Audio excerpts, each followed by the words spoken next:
Intro has two parts. Your introduction for any essay type. There are 5 essay types in IELTS. For any essay type, your introduction has to have two parts. What are these two parts? Part number one is that you paraphrase the given prompt or the background statement in your essay question. Okay. So if some people believe this, others state this, discuss both the views and give your opinion. Discussion essay, right? So first part of your overview is that you rephrase that background statement, that prompt given to you. That's part one. Part two is that you state what you are going to do in this essay ahead.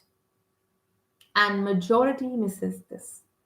You all probably, if you're aware of the structure, you tend to paraphrase the prompt. You all do that.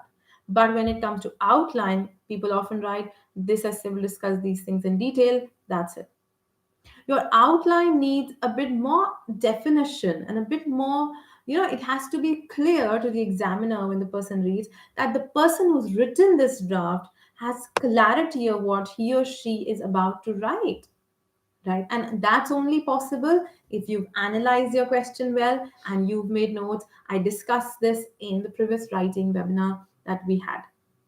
You can go and visit that session too. The recordings are available on the channel. Okay.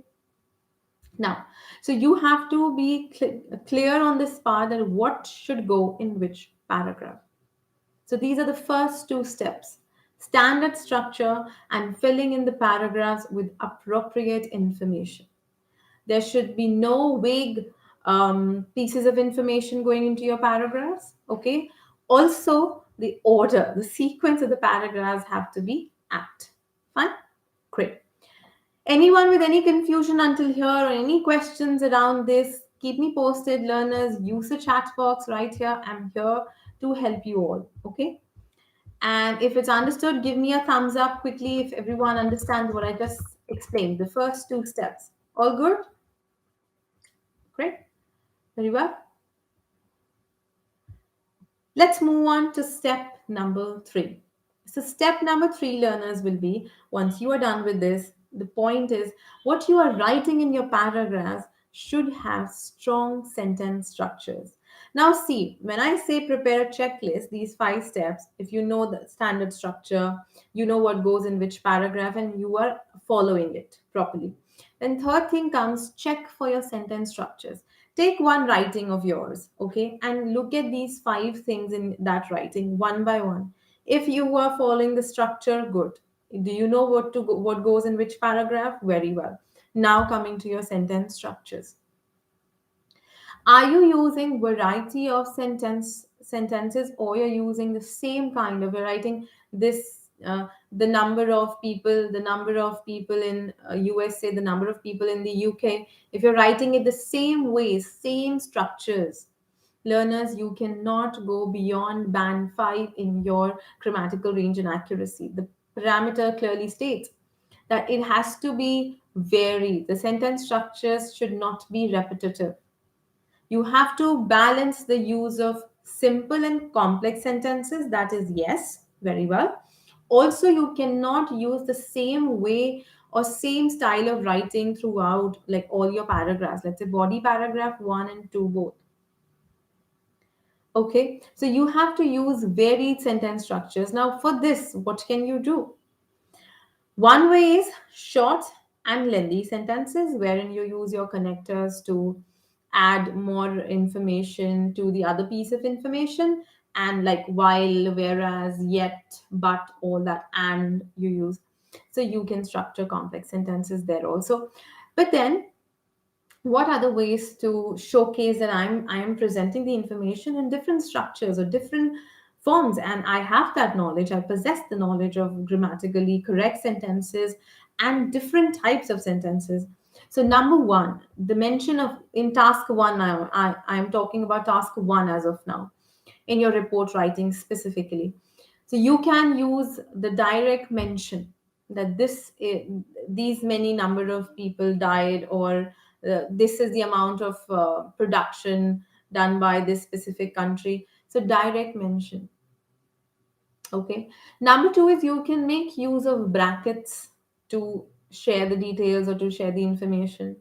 You can also make use of fractions or average value in your report writing.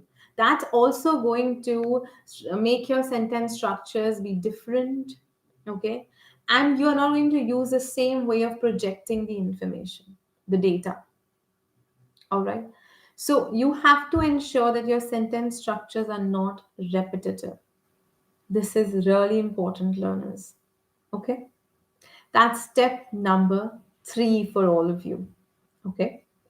We discussed one, that's your standard structure. Two, that you should know what to fill in which paragraph. Three, varied sentence structures. Now, what is next?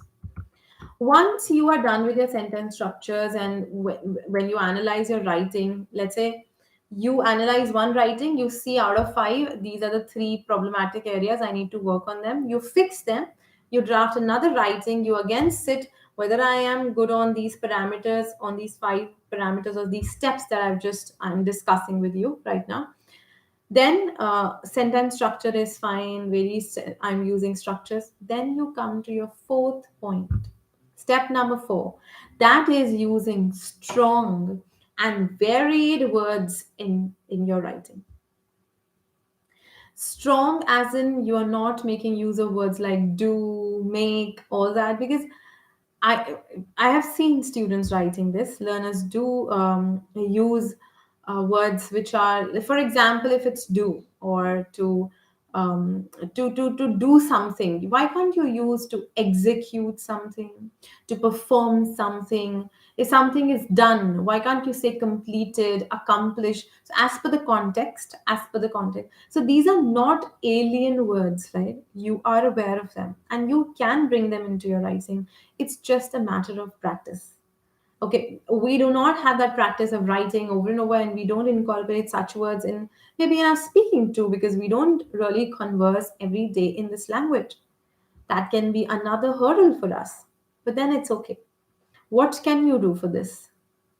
First thing is, when you are done with your writing, easiest way, proofread. Save time to proofread your writing. And when you're proofreading, at that moment, see which words you can replace with some better words.